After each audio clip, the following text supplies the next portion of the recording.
Oh. No. Yes. Yes, as I Can I bounce get around. a Hoyeah? Dude, that's the funniest sound clip. What is that? I have no idea, dude. I don't even You have know no idea who it is. My kids do that shit sometimes. Apparently, it's a thing the young folks are doing. Can I get a oh yeah? And it's like a guy going oh yeah. So I found a clip of a guy doing it, and it made me laugh. So I saved it. Wow. So hey, you have 350 bottles of bourbon. Is that correct? I think last count was somewhere between 3 and 4. I don't remember the exact count, but it was somewhere between 3 and 4. Inventory on your collection, bro. It's rough. Life is tough, man. Life is tough. So, what is your favorite bourbon company, brand, whatever that is lesser known right now? Maybe someone newer of the last 5 years or so. Oh wow, I don't. That's a hard one because like most of my favorite brands are not newer kind of things. Mm-hmm. Like Old Forester, Brown Forman's probably, if you want to go like broad, Forman's probably my favorite. Well, because they make or they're affiliated with or own on the back end, right? Woodford Reserve is a Brown Forman company. Old Forester is a Brown Forman company. Who else? There's just a bunch of companies that. Can I get a Hoyeah? Exactly. Old Forester is probably one of my favorites. Can you play that? Can you play that real quick? Not without switching my thing really? back to the other one. Damn it. We need that. I can move it over to this one. So that way during the podcast, hold on. I just have it saved on the other profile, so to speak. Or you know what? I might have it in here. Hold on. Let me see if I can do this. Wait. Oh, apparently this is something people do. It is. See, I told you it's something. It's my kids will do it. All right, here we go. Hoyeah at the movie theater. Hoyeah.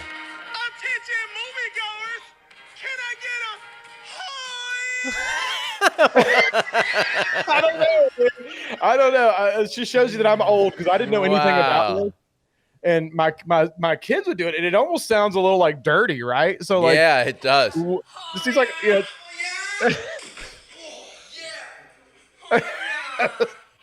Wait, what? I don't know what I just watched. Yeah, wow. You just watched somebody die. Yeah, I know. Seriously, bro. Can we talk about that for a second? I'm very disturbed by seeing people get hurt, like especially intentionally. It really bothers me when someone hurts another person intentionally. And I don't mean punch a guy in the arm or even just a punch to the face. I'm talking about like a guy like getting like kicked in the head and just guy has to get carried out on a stretcher. Like that bothers me for some reason. Now it kind of goes. Okay, so it's funny because this is a constant theme. You know who Tom Segura is, right? Yeah. Hilarious. One of my favorite comedians on the planet. Love that guy. Do you also feel the same way about Bert Kreischer? Yeah. Oh, I like Bert Kreischer. I don't think he's that funny. I don't think he's as funny as Tom Segura. No, but I think in general he seems like a funny guy. He seems like he'd be fun to be around. What a driven dude, though. I mean, as a conversation, sure. Now, if that guy was in front of me, I'd have no choice but to laugh. I will say that for sure. Yeah, I guarantee you would die laughing. 100%. But stand-up wise, I think it's just not my thing. But I know so many people that love it, and I love Tom Segura. Tom Segura is a little more intellectual, I guess, on the comedy, the stand-up tip. But speaking of what you were saying, him and his wife have a very successful podcast, Your Mom's House, right? Yeah, it's great. And that's a constant thing going on in that is that he thinks it is hilarious when people get hurt. And she thinks it's disturbing, and they're always playing these clips of people getting like almost killed. And Christina P is like disturbed, and Tom Segura is like pissing himself laughing. So it's the funniest shit. I'm gonna she tell says you, he's a serial killer. I'm gonna tell you, there is one thing that stuck with me that I saw online. There was this thing called William. Can you hit the fan, please? There was this thing called felony fights, and this was this piece of trash would basically get guys fresh out the joint. And he would pay them like $200 to fight each other. I think he also did bum fights eventually, which I'm sure you've heard of. Oh, yeah. Yeah, okay. Which is just kind of shitty in general. It is. Like, no, the whole program. But there was this one. It was like skinhead versus Mexican, and this skinhead, bro. This guy was talking crazy trash. He was talking crazy trash about stabbing some guy in the neck, and the Mexican dude was super humble. He actually looked like Johnny Taquitos, and it's just like like just he lit his ass. Just kind of like a regular. Oh my god, bro! But it was torturing for me, and I think about it all the time because. Bro, the skinhead hit the ground with – you don't even see the punch that knocked him out. It's just like – but if you watch the video, he hits the ground so hard on his face. So he was already knocked out. Now he gets slammed again. Dude jumps on him, hits him 3 times. Boom, boom, boom in the head. I've taken punches like this. It's the punches weren't bad. What he then decides to do is back up off him, throw a knee in his face. Then he's like, nah, the single knee wasn't good enough. Let's jump up in the air and double knee his face. And the guy came back to consciousness from that hit with the frozen thing, like, ugh. And I was just like, oh my God, bro, that shit has stayed with me forever. I feel bad, bro. When I was a kid going to school, sometimes kids would get jumped. I got jumped once or twice, but I never hit the ground. I always knew that if you hit the ground when you're getting jumped, you're gonna get kicked. You're gonna get kicked. This is my opinion of that. Anybody who kicks somebody once they're down is just a piece of shit, right? Like you're just a piece of shit. Now, don't get me wrong. If somebody attacked me with a knife and they were trying to kill me, and then I might that's off the. That's a different situation. But when you're talking about just a street fight or a brawl or a bar fight or a whatever, it's like. Yeah. Once they go down, it's fucking leave it alone, man. There's no reason to fucking kick them in the face. Like I see that happen where like somebody will knock somebody down and they're obviously down and out and they're obviously not getting back up and then they'll just boot them right in the face. And I'm just like, what a piece of fucking shit. That does make you a shitty person. Now there are some things in the moment. Now I think what the Mexican dude in this fight, because I've watched it so many times, like to try to get past this. Because this is sort of traumatic for me, man. You're trying to do like what's it called when you like yes, it's like exactly yes. I was like maybe if I go back and watch it a lot, then it won't bother me as much. And there are plenty of comments like, "Hey, this video is disturbing." This left. Who knows what? One guy started a rumor that the skinhead died shortly after this. And also what made it worse is they kind of laughed at him like when he came back to consciousness. Like it's and the theme is tough, right? Because he's a skinhead, so you're kind of like fuck that guy, right? Of course, that's the tough part because obviously this guy probably is not. I didn't want him to win. I didn't want him to win. No. But at the same time, you don't want to see anybody like. Bro, it really like their face crushed. You know what I mean? That's like the fact that he is a skinhead, the fact that all those things are all part of that thing, which is the bottom line is I'm a good person. I don't like to see someone. Listen, if you can't defend yourself, that's it. It should be over right there. And that's the thing with jailhouse violence is these people, a lot of them end up in jail for a reason. And it's because they don't have that thing inside of them that says, this guy's unconscious, now it's time to stop. I can honestly say I've been in many fights in my life. I moved around a lot as a youth. Yeah. So obviously, new kid. Two youths. What was that? That was my cousin Vinny. My cousin Vinny. The 2 youths. But no, I moved around a lot as a young man. So I got into a lot of fights just because when you move, it's a new kid in town. Everybody wants to fucking pick on. You know how it goes. Yeah. But I never once beat anybody when they were down. Never. No. Never did. Of course not. I just never saw a reason for it. You're not a bad person. Right. I can't in my brain go up and kick or stomp somebody's face that is unconscious. No. I mean, that's just So I had a couple of friends that would do that, and I would always pull them off of a guy. Like one kid, the dude didn't even fight. Like he fell, he just like kind of curled up in a ball. My boy was kicking his face, and I grabbed him. I was like, "Come on, man." Just stop. Like I get it. Like you beat his ass here. He earned that. He got what he's deserved. Now time let him go lick his wounds and move on. That's how it used to be, man. But shit. No.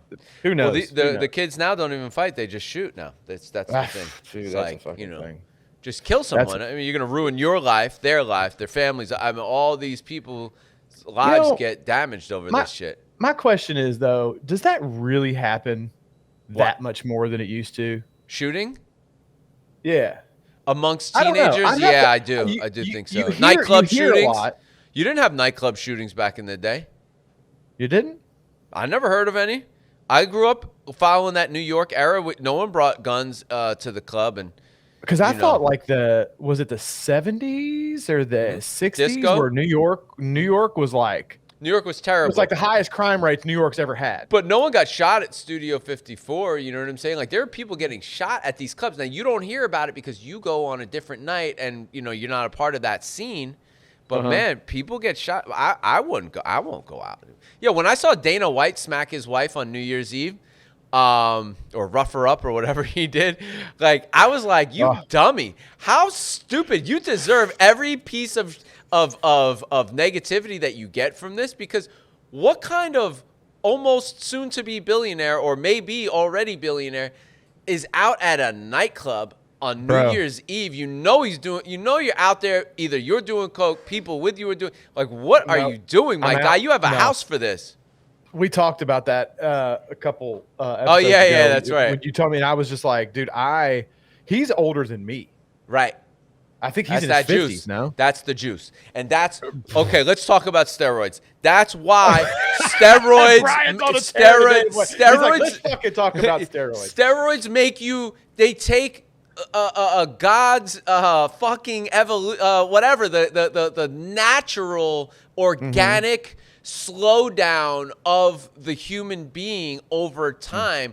It resets clocks, and now then you add HGH to that. Then you add other peptides that they're doing, and then it's like, fuck it, I want to get bigger. I'll do a cycle of this. Now you're on all these hormone-inducing chemicals that you're not 50 anymore. You're back to feeling like you're 30, and you can do coke again and drink again and not be depressed the whole day, and like that, and that's what it is, and it's not natural and it's not normal. That's why that guy's in a nightclub at 55. Well, I think it's healthy to do TRT, right? Now, doctor prescribed TRT, and I don't mean you go to this doctor that's like a fucking. I did it. I did it once. He's a shady guy, and like you go in there and pay him. He basically gives you like a full fucking dose of gear that a bodybuilder would take. Sure. I'm talking about like a proper doctor where you go in, you get your testosterone tested. He says, yeah, it's a little low. For your age, it's okay. But if you wanted to get back to a healthier, we could get you back to a healthier testosterone level by doing, a certain amount. I don't see anything wrong with that, because like I see guys like I gotta give you my Joe Rogan is juiced to the gills. This guy's nuts. He's nuts. But okay, all right. Let me just give you my quick story. Nightclubs acting crazy. Let me give the listeners. Yeah, I hear you. Let me give the listeners just a quick breakdown on it, because I think it sounds bad, but I was living in Tampa, of all places, and I was a little depressed, and I wasn't feeling quite myself. And I went to a doctor that someone recommended I go see, and the doctor recommended me to another place. The doctor was like, "We got to get you on the test," and he's a real doctor, and I was like, "What do you mean?" He was like, "I'm on it." He was kind of a big guy too, and I was like, What's test?" He was like, "Testosterone." He was like, "No, it's all natural." Like, bro, this guy sold me on this stuff. He's like, pushing it. Yeah, and I'm not like into needles and stuff, so it was a little bit hard to digest for me. But I was like, hey, you know what? I'll give it a shot. I was like 36. I was like, I'll give it a shot, 35, something like that. So I went home. I did one shot per week for 4 weeks. And then it's Tampa. Let's remember, it's Tampa. Doctors are telling you that testosterone is a natural thing at 36, that you should be on it. They told me my testosterone levels were low. I scored a 400. Since then, had someone else look at it and be like, these are more than normal. Like, I don't know what this guy was talking about. Anyway, so it is what it is. It's age dependent, right? So 400 would not be normal for a kid 18 to 25. But I don't know. For a guy in his 40s, I think is normal. I don't know. So I tried it, and then 4 weeks into it, I'm on a boat again. We're in Tampa. And we're hanging out, and one of the dudes just opened up one of these TRT clinics. I wish I knew the name to shout him out. He's a really nice guy. And I said, well, I'm going to cycle off. And he was like, what do you mean? And I was like, well, you just do it for a certain amount of time. And like, no, you're on it forever, bro. Yeah, that's what and when he told me that, I went home, I flushed that shit down the toilet. I was so physically depressed. Difference between mental depression and physical depression is an imbalance, right? I was so physically depressed for about 24 hours. This wave of like, I felt terrible, and then back to normal. And he told me that's your balls kicking back in. Well, there's things you can take to help minimize that, right? Like because I used to do steroids when I was younger and I was much bigger. Really? I'm obviously not anymore, but no, I'm shocked that you did juice. Not for a long period of time. There was a couple years in my life when I was 18 to 22-ish that I was very big into lifting and stuff, and I that's cool. I was on the gear for a little bit, but there are things you could take to minimize that. There are things that you could take to help boost and kickstart your natural production of testosterone, because when you are on a lot of those steroids, your natural testosterone does shut down because your body's like, this motherfucker's got way more testosterone than he needs, so your body stops doing it, right? So there are things you can take to help with that, but that is and look, I'm not sitting here condoning steroid usage, but I think it depends. There are side effects, right? And it is a lifelong thing, and your body does stop producing it when you start. But I have known quite a few guys that had very low energy, and they were working out and they were doing all the things they should have, but they had very low energy and they were kind of moody and they were having some health problems, and they got diagnosed with really low testosterone. And they started on a TRT regimen, and their energy came back. They're fucking all they started. Now, they weren't taking the amount that they were out in clubs smacking their wife around. Like, that's aggressive. That dude's a beast. You're right. But she looked like she was on it too. Right. That just got them back to a level that was healthy for maybe a little above, maybe a touch above what somebody their age normally would have, right? Or on the higher end of what's normal for somebody in their age bracket. And they felt great, and they've done it for years. My dad even took it for a little while when he was a little bit younger. He just did the rub-on kind. It was like a gel I remember that. Yo, but he didn't have as good results, and he didn't like it. How about Jeff Bezos? Jeff Bezos, you ever see a before and after of Jeff Bezos? He's he's definitely on something. Bro. Yeah. How about Elon? He also is got a lot of money. He's probably got the best chefs and the best personal trainers and all the stuff, and he's probably working out a lot. And youth revigoration or whatever, he's regeneration. Like melted babies and shit. Elon Musk, you've seen before and after him. It's like the what do they? I say melted babies, but isn't it like stem cells or some shit that they like inject themselves with? Yep. Which, by the way, I've heard is pretty amazing if you have like an injury.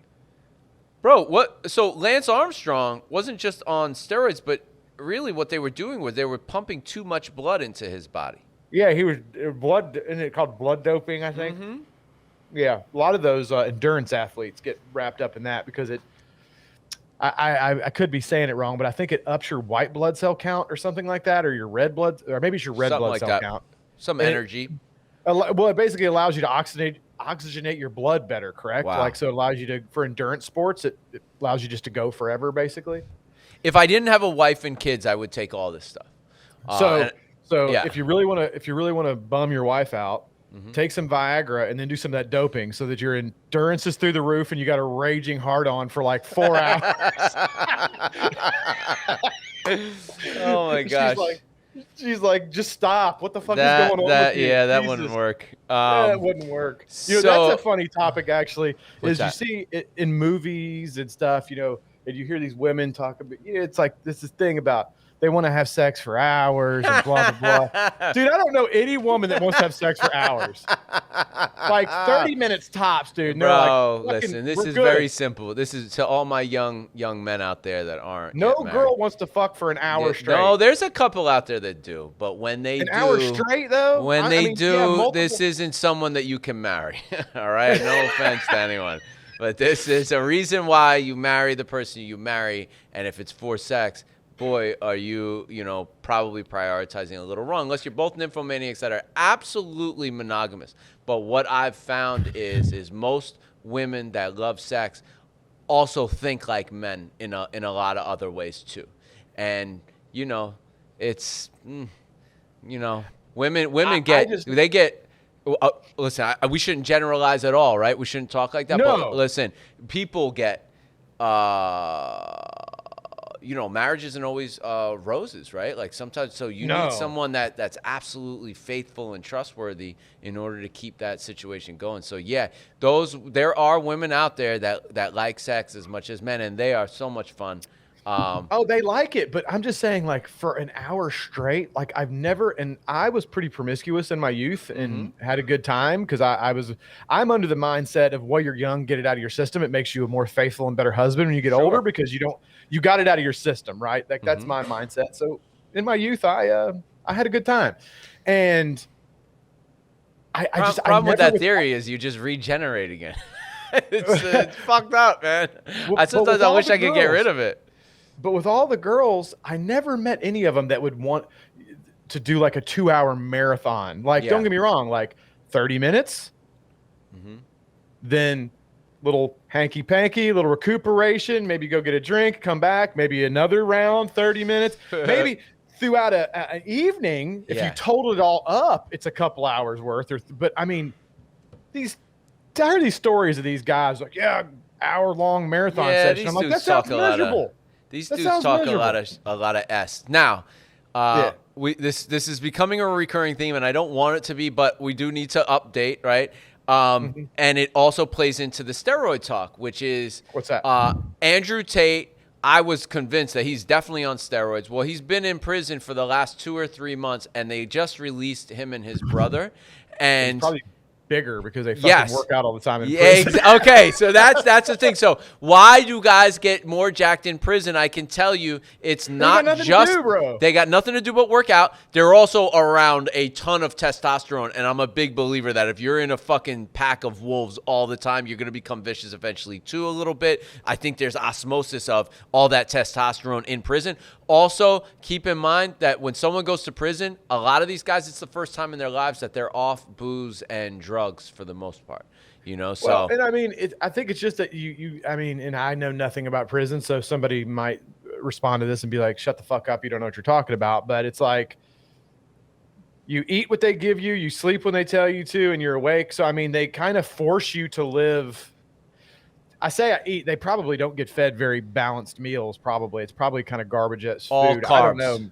I would think it's all carbs, which is proof that protein. Yes, it does build lean muscle. However, no, you need protein for sure. 100%. But carbs build muscle too, man. And when you're working out heavy, yeah, absolutely. But no, I mean, but if all you're doing is sleeping 8 hours a night, and I'm assuming they kind of force you to sleep 8 or 9 hours a night because lights out, and I mean. You know what I'm saying? Like there's nothing to do other than try not to get raped and sleep. You know what I mean? So it's fuck. That's the big goal, isn't it? That's the big goal. Try not to get raped and or get double knee stomped by a skinhead. Right. So I mean, and try not to get shanked, double knee stopped, or raped, and then work out a lot. Right. I mean, that's all they do. So I mean, it just goes to prove if you live a clean life and you sleep good and work out constantly, you get results, right? You don't need to take all these. I guarantee you these guys aren't taking pre-workout and the most recent creatine and 18,000 different chemicals to maximize your pump. These guys just work out like all the time. Yeah. And they get jacked. Some of those jacked dudes I've ever seen were dudes in prison. Oh, of course. Yeah, man. I mean, we used to get guys at the hotel. They were dishwashers, and they would come home from jail jacked, and within 2 to 3 months, they'd be back on drugs and skinny and frail. Yeah.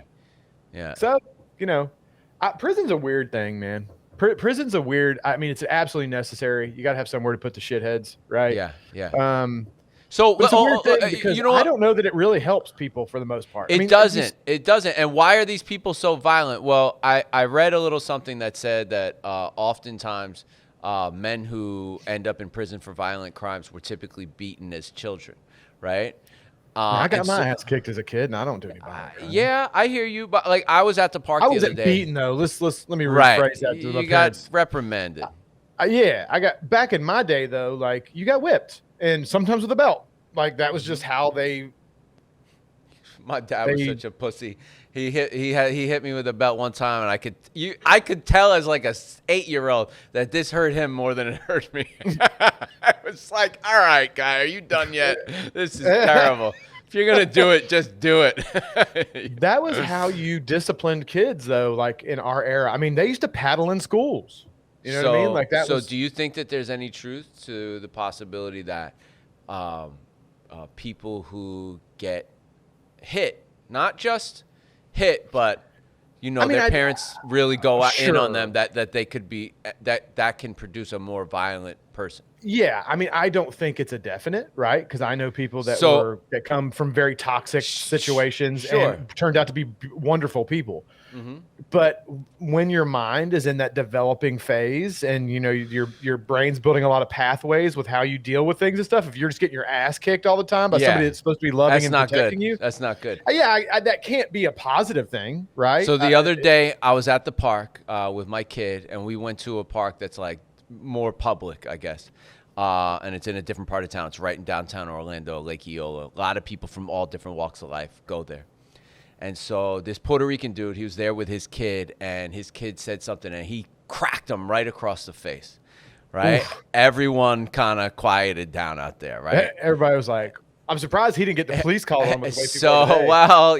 So I walked over to him. I gave him a little bit of time to cool off, and then I walked over to him, and I said, hey, man, I just want to share something with you. Said, I've been doing a lot of reading. I grew up in an interesting environment where, things like this are, the norm. And, I just wanted to share with you that according to this article I read, every time you hit your kid, you're increasing his chances of ending up in prison for a violent crime. And the guy turned around and punched me in the face so fucking hard. No. I was about to say. No, I didn't say that shit. I did not say that. I wanted to, but I did not say that shit. Look, you see me? I started listening. Bro, I was like, in my mind, I'm like, Gandhi, bro. If I would have said that shit to him, he would have been like, get the fuck. He might have hit me. I don't know. Yeah, he might have. I mean, if he's hitting tell me how to raise my kid and shit. I'm too old for that shit. I don't get involved. I have nothing to teach this world. I used to want to teach everyone a lesson. I know nothing myself. There's nothing to teach anyone. Oh, for sure. You want to hit your kid? I can't prevent him from becoming a fucking nightmare. I feel that way with social media a lot. Like the longer and longer I've been on social media, the less and less, and we've talked about this a little bit before, the less and less I am tempted to respond to stupid people. Yeah. Because it's just like, whatever. It's stupid. It's stupid. It's just like, okay. I'm at a point, Jeremy, I'm at a point in my life, like, I don't know if it's just the age, because we're both the same age, right? I think we're like within a month of each other, aren't we? Yeah, I'm August 22nd. This is your birthday in June or August? Yeah. Yeah, and I'm in May, and we were both born in 78, right? Yeah. So that's got to be a release, 78. So I'm at this point now where I've graduated from like having to express why my opinions are right about things to I'm now at the level of I think everyone's right and everyone's wrong at the same time, and it doesn't even fucking matter. Like when you take a story, you get a guy that I've seen it. You have a situation where this one side is like, I'm totally right. Look, here's the facts. And it's like, yeah, you are right. But if you talk to the other side, you're like, yeah, I see that too. And it's like, bro, so you have, and this is why wars get started, because you have two different sides that just believe so much. And to me, it's like everyone's right and everyone's wrong. And at the end of the day, I'm just trying to stay out of any of that shit as possible because I've got nothing to teach anyone. And I also believe that, like, I think as much as Elon Musk and these guys need something to do, I just think that, like, us trying to save the world, I'm kind of past that shit. I don't think a human being can make that big of a mark on, I think it's pretty egotistical to think that we can. And you could do stuff, but, I mean, will it really have any impact in a million years from now? Well, and, to go back to your original thought of everybody being right, that's kind of the blessing and the curse of the information age, right?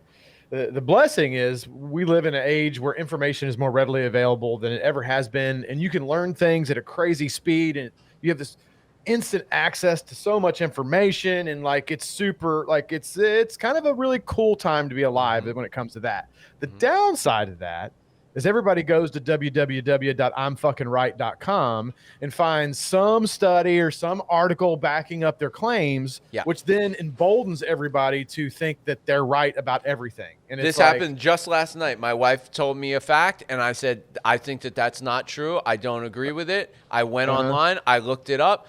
Her fact is true. However, there's evidence to say the opposite. That's my point, right? Like, how many times have you seen an article saying that this particular type of food is going to fucking kill you? Of course. This is going to make you fat. It's going to clog your arteries. It's going to kill you. They did a study. And then a month later, here's this other article. Hey, this is the best thing ever. It fucking does this and it does that. It makes you live longer. And they did a study. And it's like, oh, Jesus fucking Christ. You know what I mean? It's just, it's a beautiful, the information age has been great, but it also definitely has its bad side effects. Yeah.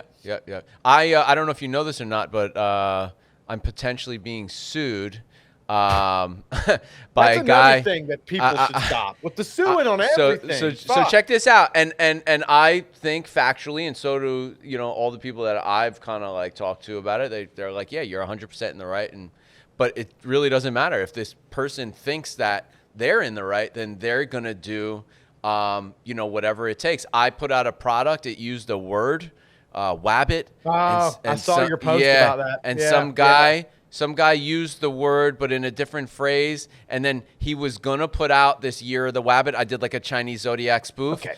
Can I just interrupt you for a quick second? And I'm sorry, I don't mean to interrupt, but no, it's fine. You shouldn't be able to like copyright or like own a word. That's the dumbest shit ever. Like, a brand, sure. A logo, yeah. A fucking word? If that word is made up for like Haagen-Dazs, okay, you can have that.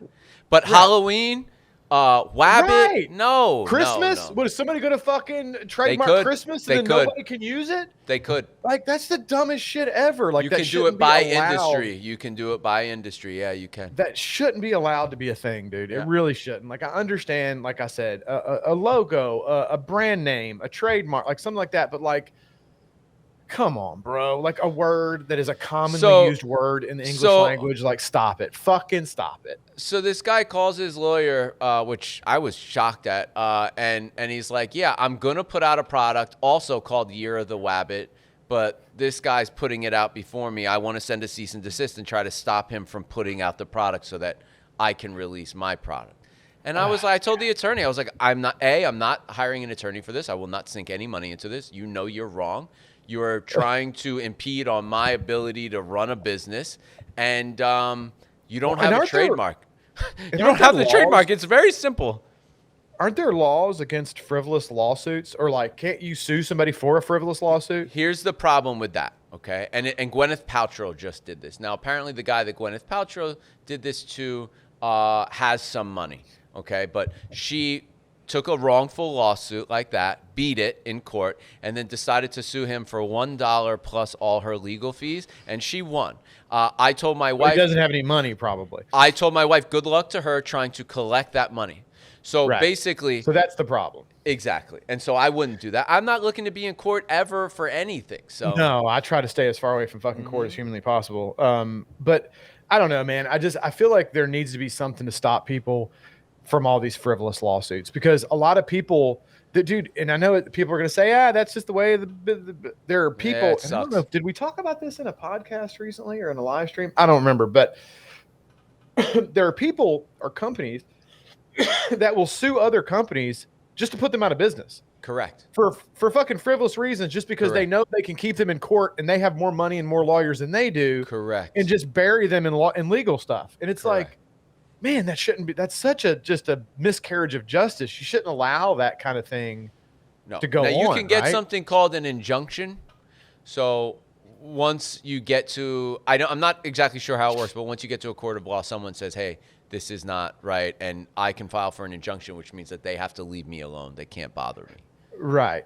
But if they got really fancy lawyers and you can't afford any good ones, and they keep just throwing lawsuit after you, and they're just basically doing it to keep you wrapped up and make you spend money that you don't have. And my man, if he would sell 100 of his products, maybe even 500 of his products. If he sold that much, it would probably be a miracle. Like, why are you bro? No one cares. You could put it out too. I don't care. Well, and that's the thing, man. Right? Is it's like, okay, how many cigars have Maduro in the name of them? Right? Or is somebody going to trademark Maduro, where then nobody can ever call a cigar a Maduro again? I mean, yeah, me. you know what I'm saying though? Yeah. Like it's like, come on, guys. Like it's just it just seems a little silly to me. Now, if they had a cigar called Year of the Wabbit, and I came out with Year of the Wabbit, then you came out with Year of the Wabbit, then you're obviously copying the exact thing he did verbatim. Then yeah, that's a little more like, okay, you're kind of being a douche. But like everybody says, Wabbit is like one of those things from we all watch cartoons. I mean, if anything, fucking Looney Tunes could sue that guy. Like, you know what I'm saying? Like, did you ever hear this? Did you ever? I'm tempted. I'm really reluctant to tell a joke, but my father told me this joke I wanted to share with you. He's going to tell a joke in front of thousands of people. Let's see how this goes. So old. Jesus is watching you. Yeah. Have you heard this joke? Uh-uh. Okay, so this guy breaks into a house, and he keeps hearing it. Jesus is watching you. Jesus. Oh wait, I think I have heard this. Go. I think I have heard this. So he's like kind of frozen up in fear, and he grabs his flashlight and he's looking around, and he finally sees it's a parrot, and it's saying Jesus is watching you. And he says "Hey parrot, is that you?" And the parrot says yes. He says, "What's your name?" Parrot says Moses, and the robber says, "What kind of idiot names his parrot Moses?" And the parrot says, "The same kind of idiot that names his pit bull Jesus." Jesus is my. All right, it didn't land. The delivery was bad, but I get it. I thought it was a funny ass joke. Yeah, the pit bull's name is Jesus. He's watching. No, Jesus is watching you because the fucking pit bull's about to chew your ass up. What kind of? You know what's funny is speaking of pit bulls. I really, well, I'm not going to say it because I think I want to make a shirt that says it. And then if I say that, somebody else will make a shirt and then try to sue me for it. Right. They will sue you for that. But I love pit bulls. My favorite. I love pit bulls too. My favorite ones, dude. I've always liked them until I had one. And now I fucking love them because they're just such good dogs, man. I grew up around a lot of pit bulls. And let me tell you, when raised properly, pit bulls are some of the smartest, most loyal, most caring, and protective dogs out there. Yep. I had a Rottweiler growing up. The Rottweiler would maul me every once in a while. That and my friends that had pit bulls, never. Now, there are a couple guys that fought dogs, and one of the dogs, killed somebody, I think. But that's different. They feed these things gunpowder and shit. Like, I mean, the dogs. Yeah, I mean, they can for sure be, because of their bite strength, right? They have like one of the strongest bites of any dog. I saw a thing one time, and I don't want to misquote it, but it had like a graph of bite strength of all these different animals, and the pit bull, I think it was like right below like a great white shark, or right below a tiger or something crazy. I don't remember, but it was like great white shark. I think a hyena is more though. No, I think that was the crazy thing is I think the pit bull was stronger, if I'm not mistaken. Wow. I don't know. Wow. I could be totally wrong. I could be fucking false newsing it over there. But I remember the ranking was news. Like fake news. Excuse me. Dude, can we talk about this one thing real quick? And I don't like to get too deep into politics. Yeah. I'm just going to say this. What a beautiful room. I walked in the room and said, what a beautiful room. I'll say this. Regardless how you feel about Trump. Yeah. And regardless how you feel about the trial, and regardless how you feel about all that, and I could put my tinfoil hat on and give you my theories about that whole thing, but I won't. They put so much focus on that I really feel like they're distracting from things they should be talking about that are going on that are more important. And not that the first president to ever be indicted isn't important, but depending on who you talk to, I think most of those charges are kind of trumped up and they're probably not going to land. Preach, baby. Preach. Most of those charges are bullshit. They're probably not going to land, but it just seems like I watched this and they're like following Trump through the street. They're following his airplane. And all the news channels are all doing this. In the meantime, several other countries, China, Brazil, Russia are signing all these pacts to basically weed out the US dollar as the currency they're using. And all this sketchy shit is going on. And it's getting like 1/10 of the coverage it should be because they're too busy following fucking Donald Trump around. Part of that is because A, it's historic. B, Trump is the best marketer of all time. He's the best marketer. I walked in here and I said, I'm the best marketer of all time. He is that whole thing. That was a Brian Descend move. And I took notes of I'm going to be arrested next week. I'm going to be arrested. They told me, I got a call and they said, that was like, that softened that whole thing so much. I know that district attorney was fucking pissed. They wanted to throw out an indictment and smack him in the face with it. And he was like, I'm telling you right now, they're going to be arresting me. It softened the blow. It brought major attention on him. The guy's a genius when it comes to this stuff. And this is debatable, and I'll be curious to hear your thoughts about this. Yeah. Because I've heard both sides of it. I haven't decided which side I'm landing on yet. I think this is only going to strengthen his platform. Of 100%. It creates. I think if they did this in hopes of, I think if they did this in hopes of discrediting him and removing him from being able to win an election and stuff, I think they fucked up because I think what they did was just embolden the whole situation and give him more press. Because there's the old saying, even bad press is good press. You know what I'm saying? Of course. So I try to tell that to my haters all the time. They don't listen. Yeah, but if that was the goal, I could be wrong, and maybe this will backfire and this will lose him a lot of support. I don't know, but I'm thinking it's going to backfire on the people that did this, and I think it's going to end up even giving him a better shot at running again. This is billions. This is billions of dollars of advertising. Free. That's where his genius lies. Listen, it doesn't matter. Bro, I think he's extremely brilliant when it comes to marketing. I think he's really stupid in other ways, but that doesn't matter. The fact of the matter is even if he broke the law, he's not going to jail. Right. People can get over it. They're using this hope and fear, as always, of people that hope he goes to jail and people that fear he goes to jail. Now they've got a captive audience. Well, I mean, dude, I watched the thing, and even some people that it's one of the guys that writes for the New York Post and stuff, guys that hate Donald Trump. I mean, hate him and have done nothing but wrote articles talking shit about him for fucking 10 years now. Sure. Even said, man, this shit isn't going to stick. Yeah, it's too the shit that they're trying to go after. No, but they got what they wanted to already. He's the first one to. It's more reasons now. Yeah, but he's the first one to get indicted. But he could also, because of them, be the first president that got indicted and then got reelected. so you know what I'm saying? If that's what they were shooting for, they might have shot themselves right in the dick. Agreed on that, man. I had something especially else if Biden keeps getting on stage and talking about chocolate chip ice cream after school shootings. Oh man, fuck this guy. I don't have much else to add to that other than he's a genius marketer, and yeah, we've got things going on. I think he needs to start his own party. I do. I think he needs to start his own party. Yeah, it's a complicated thing, man. Bro, what would you believe me if I told you that I think that even member of his own party were pushing for that indictment? No. I mean, I'm sure there's people, but then it goes back to what they don't want him to run. They don't want it. They can't control that dude. He's too wild.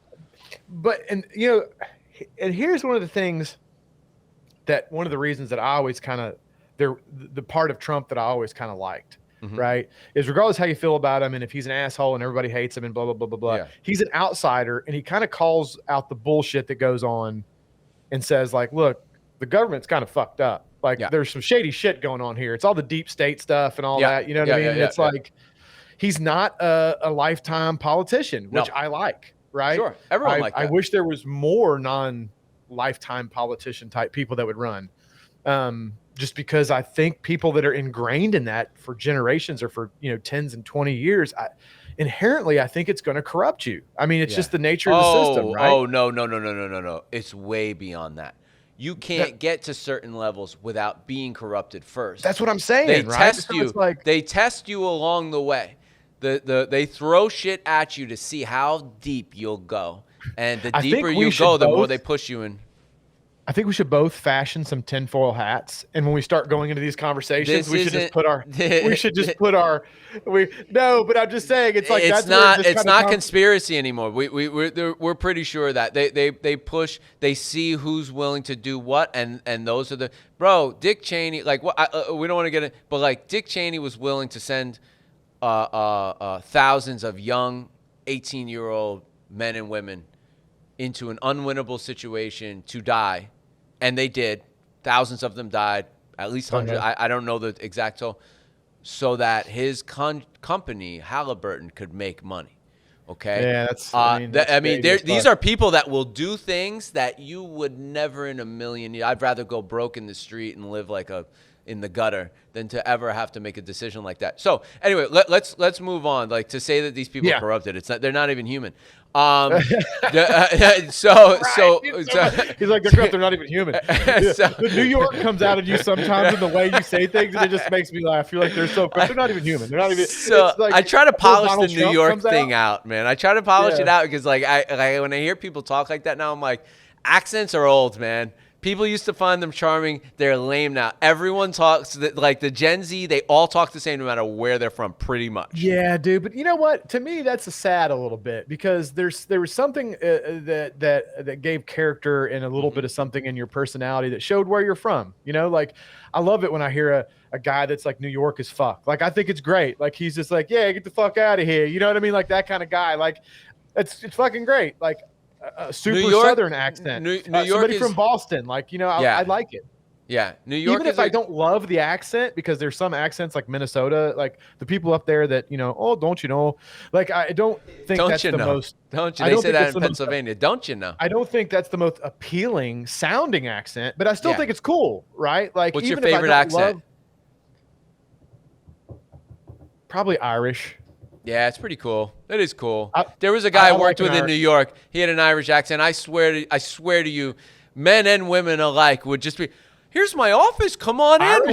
Yeah, because he would speak that, and they'd be, oh, hey, this guy's from Ireland, and sign the check. Or Cockney. I love a good Cockney. I love that. That's my favorite one. I like the trashy British. I don't want to say British as a whole because they have a lot of accents over there, right? Specifically a Cockney accent, I really enjoy. I really love those guys. That guy that talk about a nut job, that actor, he's like has a podcast about all this stuff. I forget his name. He plays the Gecko too, the voice. Hey, listen, I got something to talk about with you here. Michael K. Williams, which I believe I've had the honor of meeting Michael. He was friends with a friend in New York, and he was a very down-to-earth guy, even as a star. He was the star of The Wire. He has a big scar running down his face. He's a black guy. He died a few years ago. He played... I'm sure if I saw him, I would recognize him. He played a homosexual stick-up man.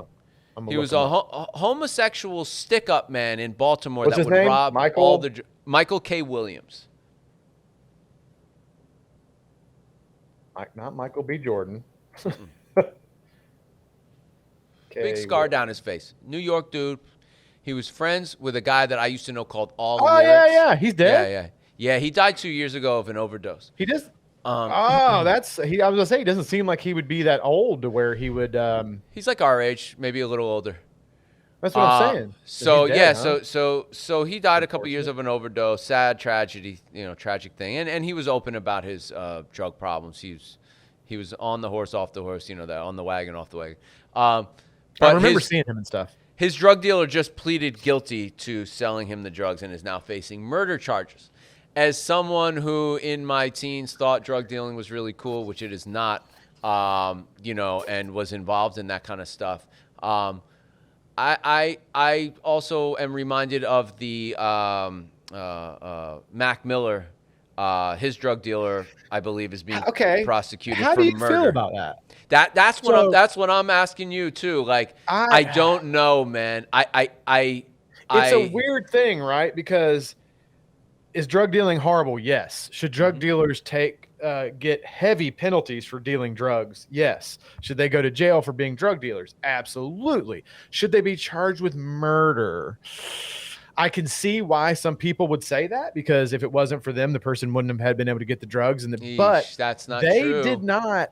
But they didn't kill the person. That person did that of their own free will. I mean, people could say if you're addicted, it's not your own free will because you're addicted. Oh, it is though. You did it to yourself. But you made the decision to snort the coke the first time or shoot that needle in your arm the first time, and if they wouldn't have bought it from you, they probably would have found it from somebody else. So I don't know that charging a drug dealer with murder, maybe manslaughter, but murder, like either one, man, we're adding time to this guy. Either one is rough, but I mean, look, do I think there should be stiff penalties in prison charges on people selling drugs? Absolutely, because it ruins so many people's lives. I'm not saying that people shouldn't be charged and tried and penalized, but murder, I don't know, man. That's a tough one.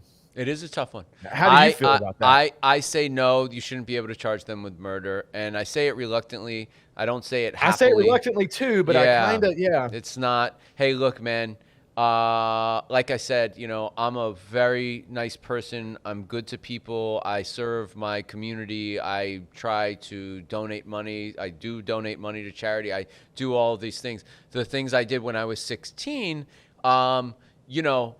shouldn't, had I, God forbid, had given someone something that killed them, which it happened in my town. I mean, there was a bad. I knew a guy. He had a bad batch of MDMA, and kids were dropping all this stuff. Oh yeah, and we all did that shit back in the day. That was the era we grew up in, man. You know what I mean? So if I got it from him, didn't know it, and gave it to someone else, and they died, now I'm on trial for murder. Holy shit! Right?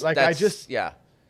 I mean, and I know there's different. And I forget which ones are which. There's different types of murder, right? Whether it's premeditated or it's accidental or it's, whatever. You're There's still a lot getting of different 5 levels. years. There's first degree, second degree, third degree, all the different degrees. But I don't know. I mean, I think murder is a tough one unless you can prove that they sold them bad drugs on purpose. Now, if somebody's got heroin that's got fucking rat poison in it and they know, and you can prove they knew it had that in it, and you could prove that they knew when they sold it that it was going to kill the person, then that is a little different. That's different, right? Because now if you sell someone rat poison in place of cocaine and tell them it's cocaine and it's not, then sure. Yeah, that's different, because then you're killing that person, right? But I mean, if you sell them some fucking MDMA or some coke and they blow way too much of it, I think it should be said that they actually do use rat poison to cut cocaine. They take the rat poison and they cook it, they boil it, and it boils the poison out of it. You should be very careful how much you say about this on YouTube, because they will fucking demonetize and take the video down for explaining how to do things. For me, it's a warning to people that are outside in the streets buying. I'm just saying, be vague is all I'm saying. I've seen that real done. Weird about, Okay, got YouTube is very weird about teaching people how to do bad things. And they're very weird about it. I didn't give the full-on instruction, but it's something like that. You're like, you mix 50-50, about 3 ounces, about 2. They somehow get the poison out of it. Yeah, no, I mean, I don't know, man. It's a weird subject. My thing that I've always said when it comes to that kind of stuff is we don't need to keep making weird fucking trumped up shit and adding charges to people and, all of a sudden charging drug dealers with murder and all this stuff. We just need to apply the laws we have and keep people in jail for the crimes they do. 100%. I mean, somebody will go to jail for fucking something that holds a 25-year sentence, and we hold them for 5. And it's like, okay. I want to share something else with you here. I never thought that this was possible. And I'm saying these things in case anyone ever watches this so that they can not make some of the same mistakes, right? I'm paying more in taxes this year than I took home income. Does that make any sense to you? Well, yeah. The way fucking the tax law works, it doesn't surprise me. Okay, it doesn't surprise you, but can you formulate in your head how that would happen? Because before this, I never knew that could happen. Because the government was intended to be to basically run the military and make sure the country needed its the things that were a necessity for the country to maintain is what the government was for, and to have some form of organization. And now, because of interstate commerce and everything else, the government has bloated into an entity that takes trillions and trillions and trillions and trillions of dollars to run. And well, they have to get the money from somewhere. So they either print it or they tax the fuck out of the people to get it. So I just thought that a business or a person just gets taxed on their profit that they were able to take out of that business. And that is not true. And the only reason I'm saying it is for other entrepreneurs out there, or for people 20 years from now that are a successful entrepreneur, please know that your business gets to a point where you no longer get to. So we're too big, basically. We have too many employees and too much revenue to count our product purchases as expenses. So last year I bought more cigars. Never get past that level. So I bought more cigars than I've ever bought, and I thought to myself, "Hey, look, I'm not going to take home a lot of money this year. No problem.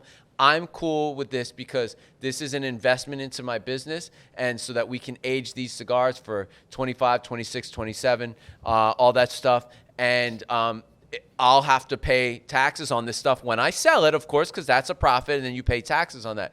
Well, I found out that this year the hard way that those are now considered, they have to go into the asset column, which means that they're income. And now I have to pay tax on that. And I'm paying more tax than I brought home. And I'm like, I was just like, the whole day I was like stunned. It was like I got hit by a truck. I was like, oh my good Lord. I wish someone would have told me that last year.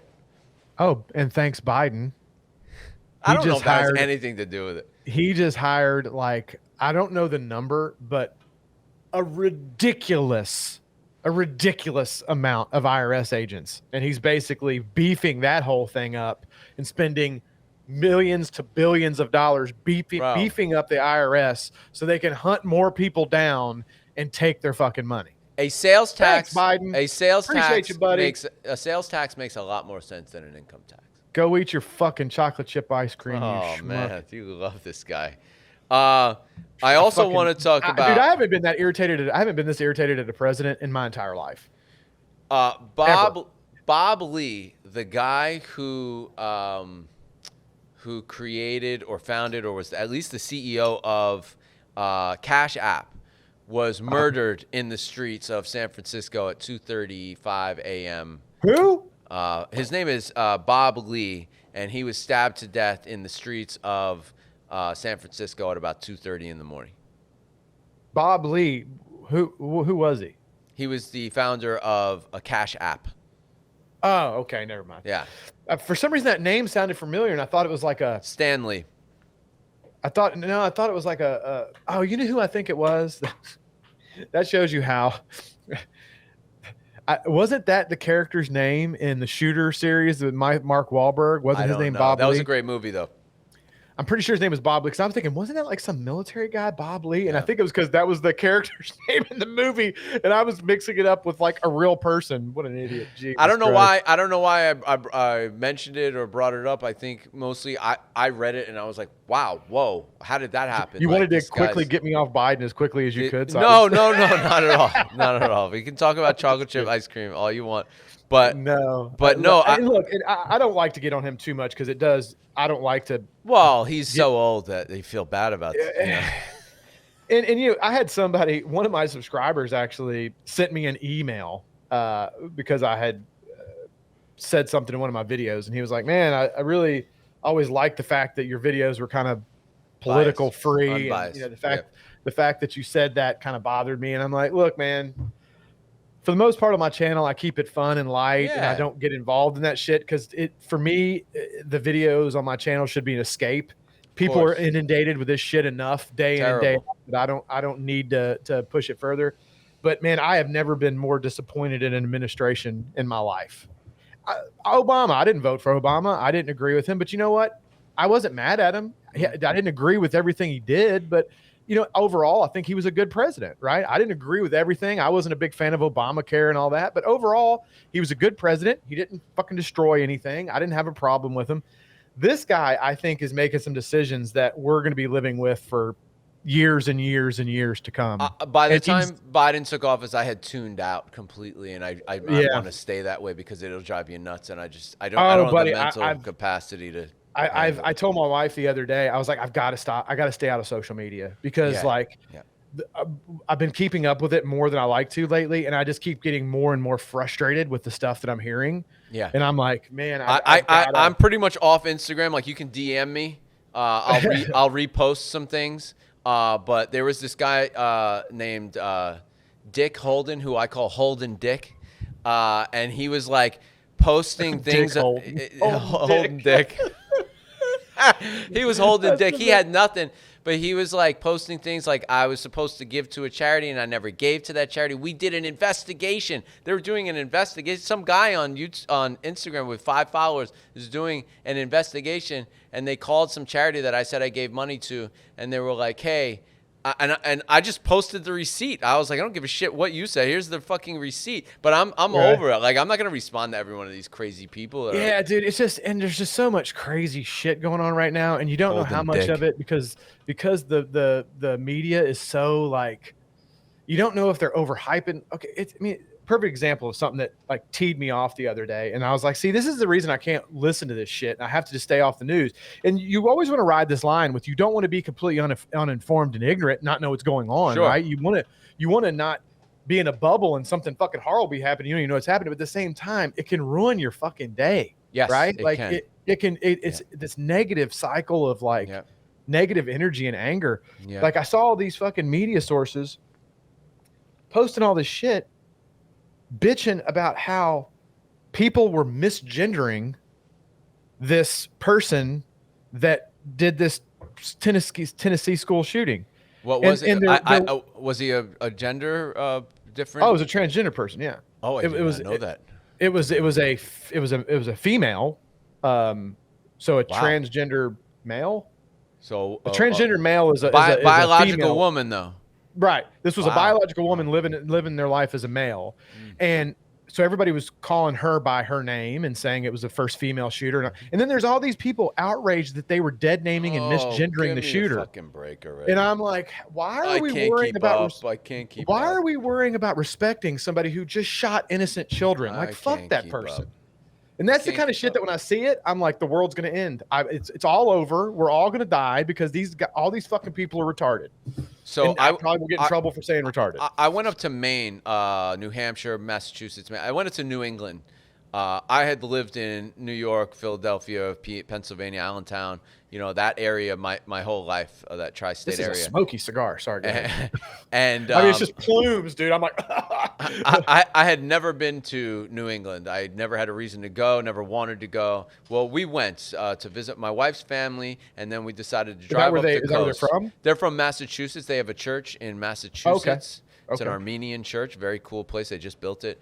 And so basically, we drove up the coast.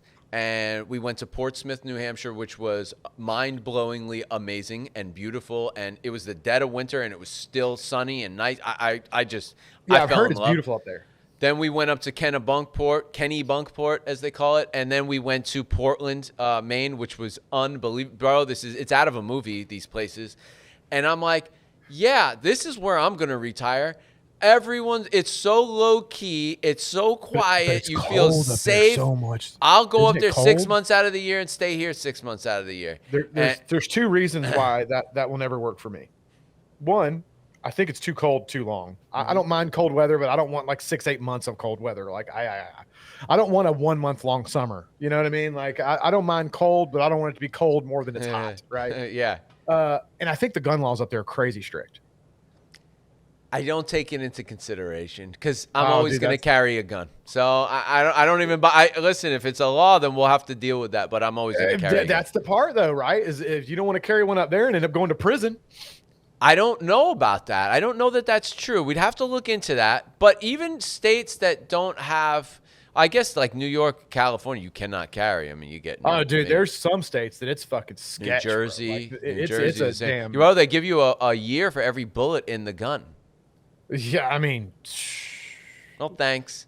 Yeah, I mean, I'm staying as far away from that shit as possible. But I didn't renew my carry conceal permit here a couple of years ago. I didn't renew it. I went to the class. You have to take the class again. And I'm listening to this putz tell me, I'm like, fuck, man, just get me out of here. Because the first place I went to, I did it at a gun show, and they just got you out of there. Just sign right here, and that's why when everybody got up in arms about DeSantis signing this, well, I shouldn't say everybody got up in arms. A bunch of people were thrilled about it, right, including myself. But there were some people that were really bummed out about him signing this, constitutional carry, basically. Bro, right? They didn't even need to sign it because that's what happened. He was so boring that I started reading the paperwork. And I'm like, oh, wait a minute. I can carry. I have to conceal it differently, right? It has to be in a zippered pocket. But I can carry without this permit. In fact, I'm probably safer to carry without this permit because me signing this thing says that I agree to these other rules, like I can't carry into a restaurant that serves alcohol. I can't do this. And I signed that saying, yes, I know that. So if I ever do end up in a shooting in a place where they sell alcohol, well, I shouldn't have even had my gun in the first place. That could probably be used against me. So I took the rest of the class, but I never sent in the paperwork and I never did anything. And then now they just passed this law. Well, my point that I was going to make is, they passed this law and everybody was like, oh, but now just everybody can carry. And I'm like, everybody could carry before.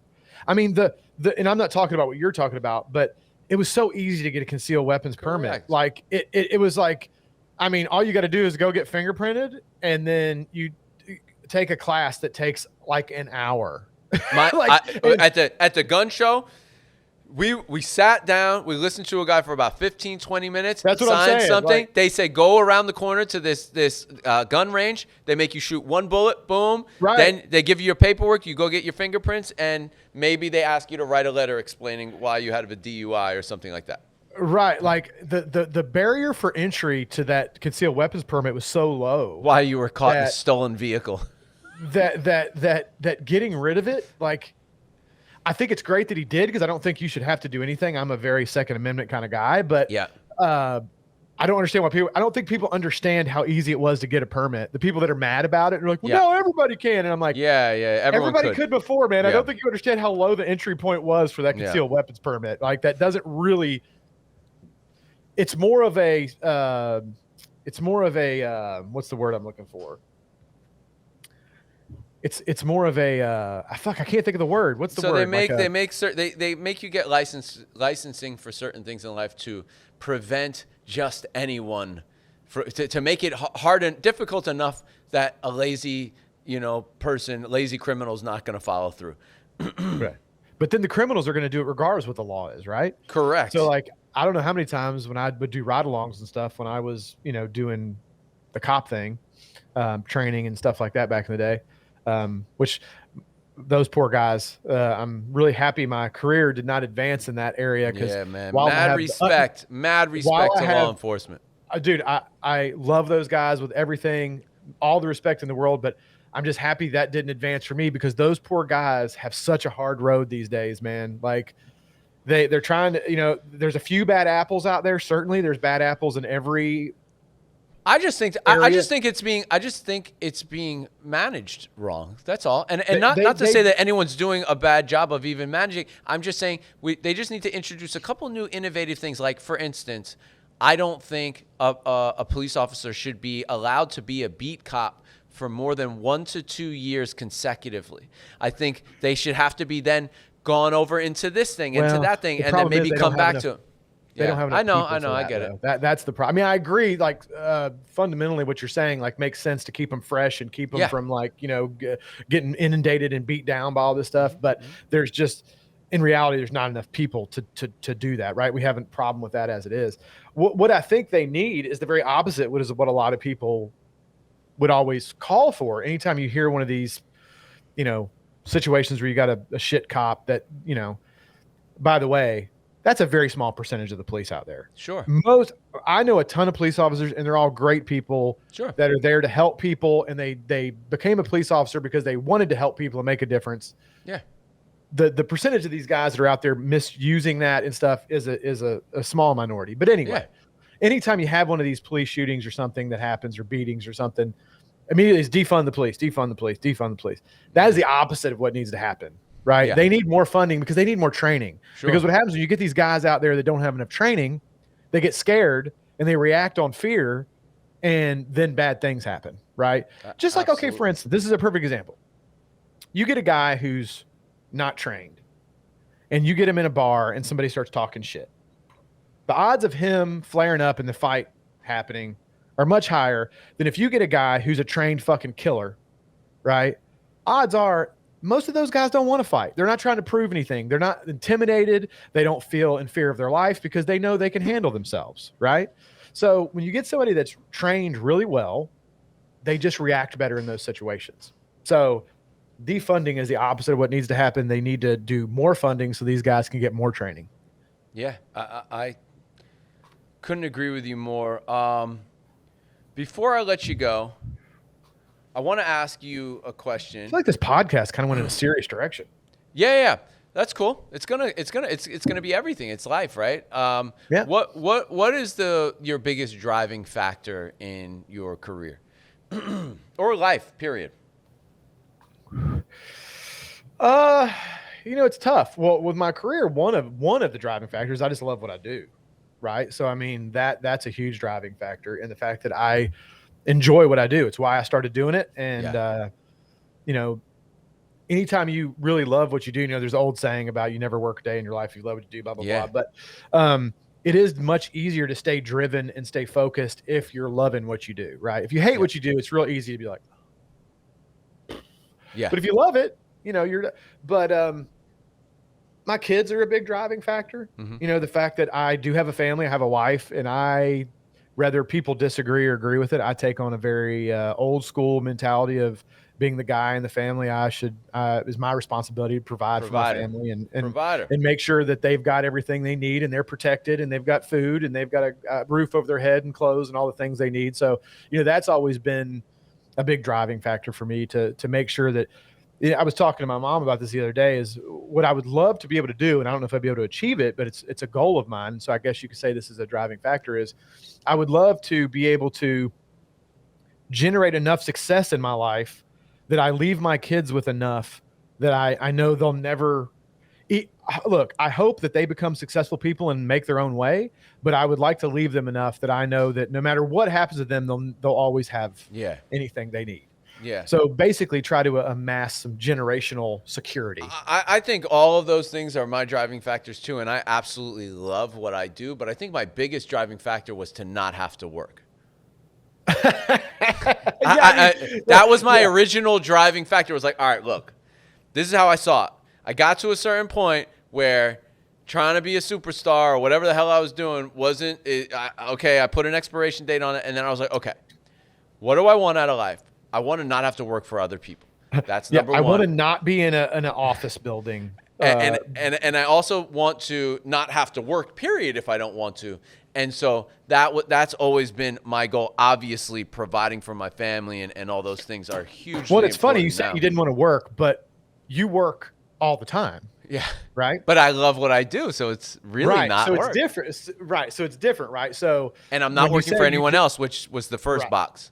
Right. So when you say you don't want to work, I just want to make it clear that even though sometimes people look at people like me and people like you who do jobs like we do, where we really love what we do, and they're like, you don't work. Right. And it's like, yeah, dude, I do, bro. Like I work more hours. I work more hours in a week than I did when I worked for somebody else. Yeah, for sure.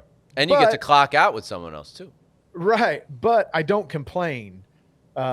Because I do love what I do. So I don't look at it like work, but at the same time, I don't want to misrepresent it. And because a lot of people that are entrepreneurs are some of the hardest working people I know.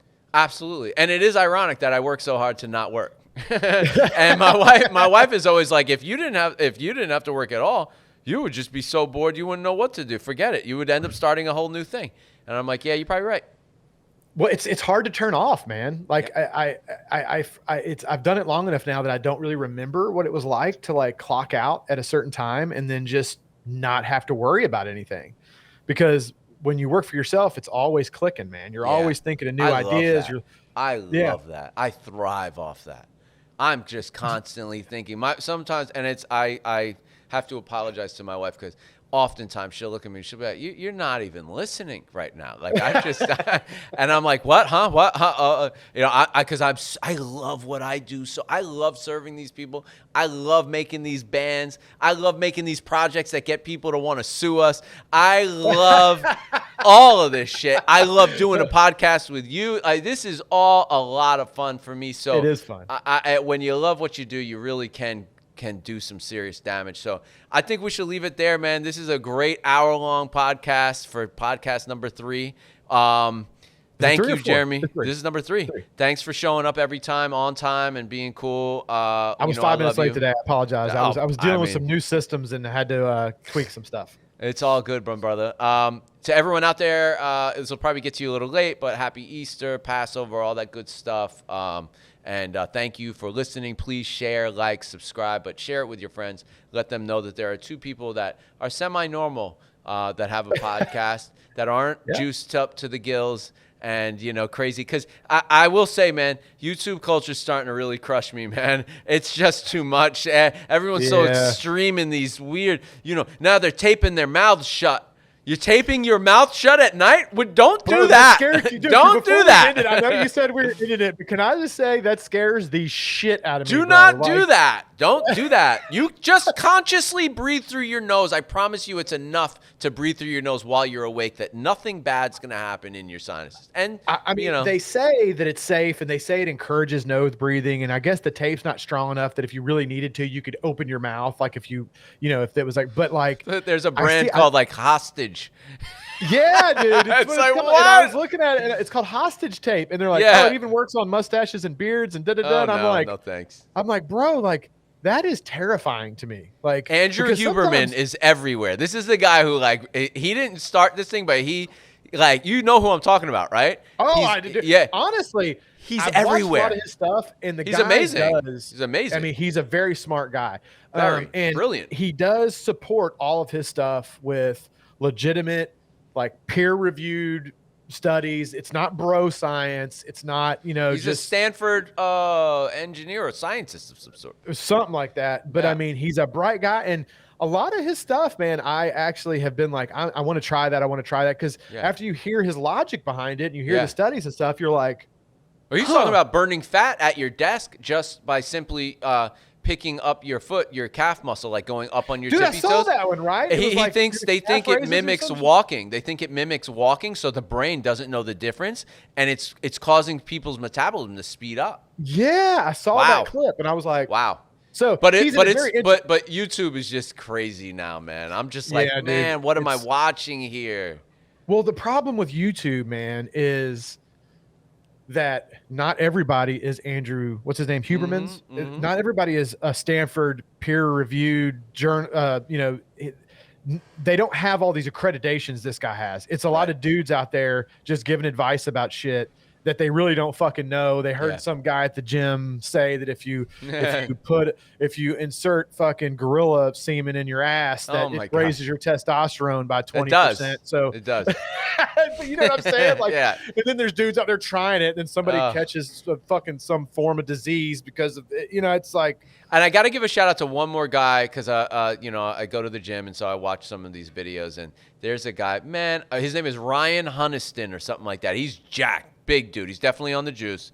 I don't think he hides it either. And he does these fantastic workout videos that I think you would really like. His humor is extremely dry, and it's funny as hell. And he's got great ideas, and, you know, like simple things like, you know, when you do the Ryan, what's his last name? Hun, Huniston, or just look up the 4 chest exercises or something like that, and Ryan.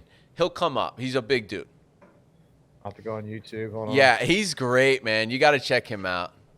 Ryan 4 chest exercise. Yeah, let me see. Ryan. He'll probably pop right up in my feed. I watch a lot of stuff.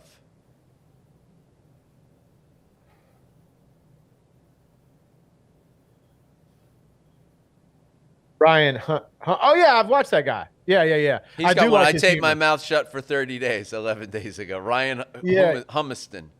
Yeah. I have watched Living in your mom's basement. He's funny, dude. This guy's great, man. No, and he doesn't pull any punches. He says it like it is. He calls people out and says calls bullshit on stuff, and he's pretty dry. He is fucking swole. That dude is definitely on some gear. 100%. For sure. It's the traps and the shoulders, man. Anytime you see traps and shoulders like that, you're like, there's gear involved. Yeah, for sure. There's more. If I'm saying this correctly, there's more androgen. Is it androgen receptors? I think it's androgen receptors. I think it's androgen. There's more androgen receptors in your shoulders and your traps than in any other part of your body. So that's why people who are on steroids, those parts get particularly large. And that's one of the kind of like telltale signs of somebody that's on the gear is like boulder shoulders and no neck, right? Not to say you can't get that without it, but it's just one of those. Yeah. It's one of those like, okay. For sure. You know? Yeah. I think that's it, man. There was one. Right, No, that's it. Hey, let's cut it here. I love you, man. Forget, I'll see Leaf and Barrel Lives on Wednesdays. I got to Leaf and Barrel Lives on Wednesdays. I'm on the one on the 19th, Wednesday the 19th at 8 p.m. That will be the next time you see me and Brian talking together. We'll be on the 19th on Leaf and Barrel Live, because then our next podcast isn't obviously until May. So our next podcast will be recorded on May 6th, I believe. Yeah, and then we'll put it up like mid-May, right? Yeah, May 15th. So we try to aim for the 15th. So the next time you'll see me and you chatting is on the Leaf and Barrel Live, where we'll be smoking a San Latano. Love it. Requiem, or not Requiem, San Latano Connecticut is what we're smoking, right? Isn't that the one you picked? I think it is a Requiem Connecticut. Is it a Requiem Connecticut? Yeah. I let you pick. I told you the ones we were doing this month. I'm like, hey man, which one do you want to come on? You're like, I didn't take the Maduro or the Habano. I went with the Connecticut for a reason. I think it's an amazing product, and I can't wait to chop it up with you guys. Yeah, man, it'll be fun. Peace in the Middle East, and we will see you guys next time. Love you guys. Smooches. Cool.